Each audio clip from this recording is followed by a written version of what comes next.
Welcome back to the channel, everybody. Thank you so much for joining me and allowing me to continue to be your daily advocate. If you're new here or you're not subscribed for any reason, please do me a huge favor and hit the subscribe button.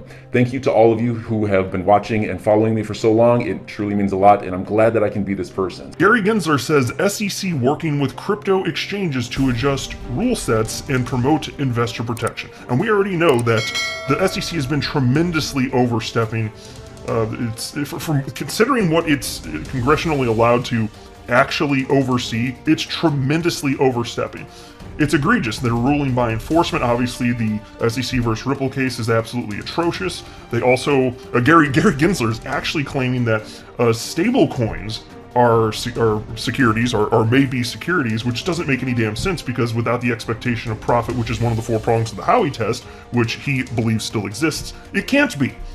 And then he's getting into decentralized finance. Think about it. A checking account, let's just say a savings account. Let's say you have a savings account at a bank. He's okay with that. You're earning interest on your savings account. That is not a security. But if a crypto company offers interest on a crypto asset, earning interest on that is a securities offering. It doesn't make logical sense. So look, I want to be clear at the outset, I don't have a legal or financial background of any kind. I'm not offering legal or financial advice. I'm just an enthusiast who enjoys making YouTube videos about crypto topics, but just as a hobby and just for fun. So let's dive into this piece from the Daily Hodl, and then I'm going to flesh out the concept here and share with you just how atrocious all of this is. U.S. Securities and Exchange Commission Chair Gary Gensler says that the agency is coordinating with digital asset exchanges in order to protect the interest of the public. In a new interview with Bloomberg, Gensler says that part of the SEC's agenda is to communicate with crypto exchanges in order to establish regulatory certainty on the many available digital assets. And here's a quote. The agency is really just looking out for investors. Excuse me. I think it just started to make me cough, and then I thought I might vomit a little bit reading that comment from Gary Gensler. I'm sorry, you're looking out for investors, Gary? Really grinds my gears, folks. I have to start that one over. I'll try and not upchuck here. I'll keep the upchucking down. Which means, is it a downchuck then, or is it just a non-chuck? I think it's a non-chuck at that point. You guys let me know in the comment section below. Here's the quote, though. The agency is really just looking out for investors in many of these tokens, not trying to prejudge anyone, but many of these tokens have the attributes of securities. Pause. Think about this. He's talking about the tokens themselves having attributes of securities, not the way in which they're offered. He's not talking about the prongs there even. He seems to still believe that a cryptocurrency, just by the nature of existing, can be or not be a security, as if it's some sort of static thing. No, that's stupid. STOLPID, stupid. His quote continues. They're raising money from the public, and the public is anticipating profits based upon the efforts of others, so we brought a number of actions. We're trying to work with the various crypto platforms, the exchanges, the lending platforms to come in, get registered, find where we can adjust our rule set to get the investor protection for the public. Now, just pause to note there, he cited 3 prongs of the Howey test right there, but not common enterprise. He does not talk about common enterprise anymore. He says, and it's actually more egregious than that. It's not just the lack of mentioning it. I'll highlight the actual quote. He says there's only 3 prongs now. It's not just that he's not mentioning one of them. He's literally said, and I'm going to prove it to you, that there are only 3 prongs of the Howey test. Rewriting history here. Gensler says that crypto platforms are all likely providing access to unregistered securities and in need of regulatory updates.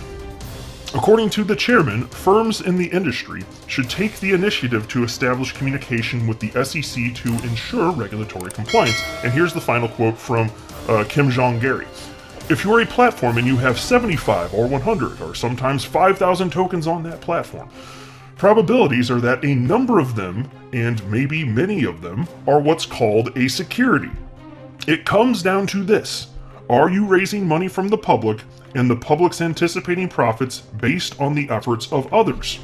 My predecessor, Jay Clayton, the agency that I'm honored to chair at this point in time, is going to try to pursue investor protection, and if that means bringing greater enforcement actions, we'll do that, but it would be better to have these platforms come in and work with us and come under the securities laws. And so again, right there's another quote. He's highlighting 3 of the 4 prongs of the Howey test. And he says, come on in, work with us, we'll get you all set up. And as Brad Garlinghouse, Ripple CEO, has previously highlighted, if you come in and talk to them, the SEC actually uses that as lead generation for legal enforcement actions against those that come in to speak with them, as is the evidence in the case with Coinbase, obviously, here. And so again, the 4 prongs of the Howey test. Number 1, investment of money. 2, with the expectation of profit. 3, on the efforts of others. 4, with a common enterprise. So that and you can put in whatever order you want. It doesn't matter. The common enterprise one, the one that I labeled forth there, that no longer exists here. So check this out. In August of last year, at the Aspen Security Forum, Gary Gensler literally said there are 3, not 4 prongs of the Howey test. Now, in fact, I'll highlight this here. This is the video clip where he does this. I'll try and remember to provide the link below. So you guys can check it out yourself. If I forget, I'll do my best to remember it. But if I do forget, just type in the video title and it'll come right up. But if you fast forward to the 42-minute, 36-second mark, you'll hear him say right after that, and I quote, "The Howey test, at its core, 3-part test." End quote. 3-part test, not a 4-part test anymore. It's a 3-part test, and then he names the 3 parts, which is the first 3 that I named. 1, the investment of money. 2, with the expectation of profit. 3, with the efforts. I'm sorry, the profit to be accrued based on the efforts of others. That's the 3rd prong, right?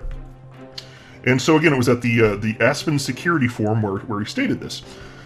Now, one of the prongs of the Howey test is that you are expecting the efforts of others to increase the market price of whatever you've invested in, as I just stated. If there is no common enterprise, you may still be looking to the efforts of others to increase the price of your investment. Imagine, hypothetically, that there are 100 developers building on top of the XRP ledger, and they are all roughly equivalent in terms of development activity. Forget Ripple. Pretend Ripple doesn't even exist. If a common enterprise is no longer required to exist in order to constitute the sale of unregistered securities, then literally no development on top of any blockchain would be legal if there's any sort of sale of a token associated with it, period. You can't even participate in that aspect of the ecosystem if you're building. So even if development in this hypothetical situation is evenly taking place across 100 developers and no single developer has special control or permissions over the blockchain, it's still a security if people invested money, are expecting profit, and expecting that profit to occur as a result of the 100 developers.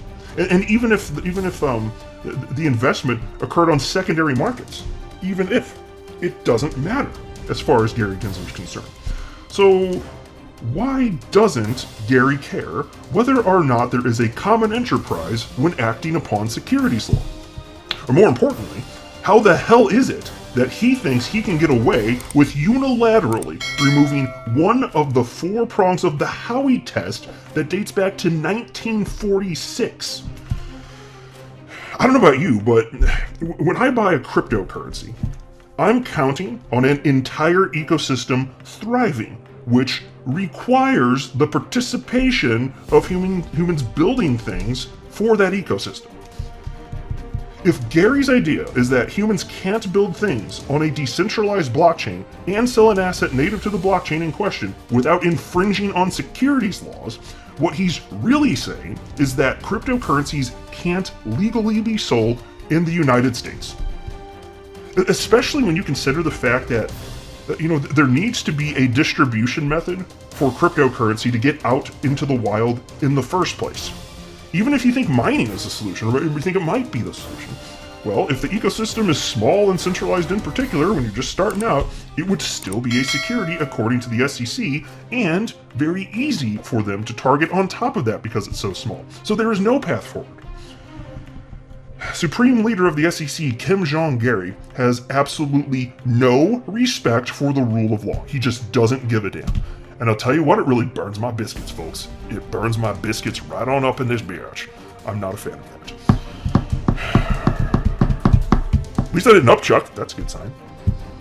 What do you think, folks? I just... It's so obvious what he's doing here. And again, I would love for this conversation to expand, because He's unilaterally removing one of the 4 requirements. And think about it as it pertains to Ripple. Like, if common enterprise no longer matters, well, then if you take that away, then XRP is a security under that. But that's not how the law works, of course. But yeah, it would be. Take away the common enterprise thing. Ripple is building on top of the blockchain. They don't have any special permissions, but they've sold an asset associated with the blockchain on which they're building on top. That means XRP is a security. Do you see what Gary Gensler is doing here? You can't do this. He has no right to do this. Absolutely not. So enjoy your day, everybody. I'm always here for you. Leave any comments or questions below, and be sure to subscribe. But thanks, everybody. I really appreciate you. Enjoy your day, and I always have your back. So thanks so much, everybody.